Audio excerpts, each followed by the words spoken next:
Hi viewers, welcome to Telugu wallet. ఒకప్పుడు తను child artist, ఆ తర్వాత కథానాయికగా మారిపోయింది.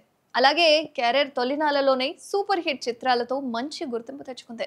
కానీ ఈ బ్యూటీకి తెలుగులో మాత్రం ఆశించిన స్థాయిలో అంతగా ఆఫర్స్ అయితే రాలేదు. ప్రస్తుతం కాలీవుడ్ ఇండస్ట్రీలో వరుస సినిమాలతో దూసుకుపోతోంది హీరోయిన్ శ్రీదివ్య. తాజాగా ఈ అమ్మడు షేర్ చేసిన ఫొటోస్ ఇప్పుడు నెట్టింట వైరల్గా మారాయి. మీరు కూడా చూసేయండి.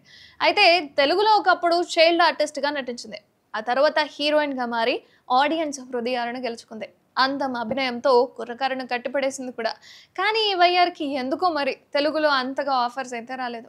డైరెక్టర్ మారుతి తెరకెక్కించిన బస్ స్టాప్ సినిమాతో యూత్‌ను ఆకట్టుకుంది. ఇందులో ప్రిన్స్ హీరోగా కనిపించగా శ్రీదివ్య కథానాయికగా కనిపించింది. ఆ తర్వాత మనసారా సినిమాలో మెరిసింది. తెలుగులో హనుమాన్ జంక్షన్, యువరాజు, వీడే సినిమాల్లో చైల్డ్ ఆర్టిస్ట్‌గా కనిపించిన ఈ అమ్మడు హీరోయిన్‌గా మాత్రం సరైన క్రేజ్ అయితే అందుకోలేకపోయింది.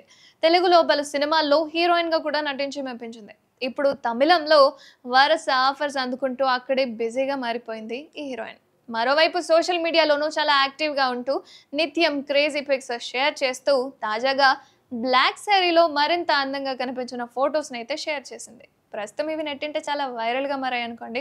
ఇటీవలే సూపర్ హిట్ అయిన 'సత్యం సుందరం' సినిమాలో కార్తీకి జోడీగా కనిపించింది ఈ ముద్దుగుమ్మ. మీరు కూడా ఆ ఫొటోస్‌ని చూసేయండి. అండ్ శ్రీదివ్య తెలుగులో నటించింది 4, 5 సినిమాలైనా సరే వాటిలో మీకు ఏ సినిమా ఇష్టమో కామెంట్ చేయండి.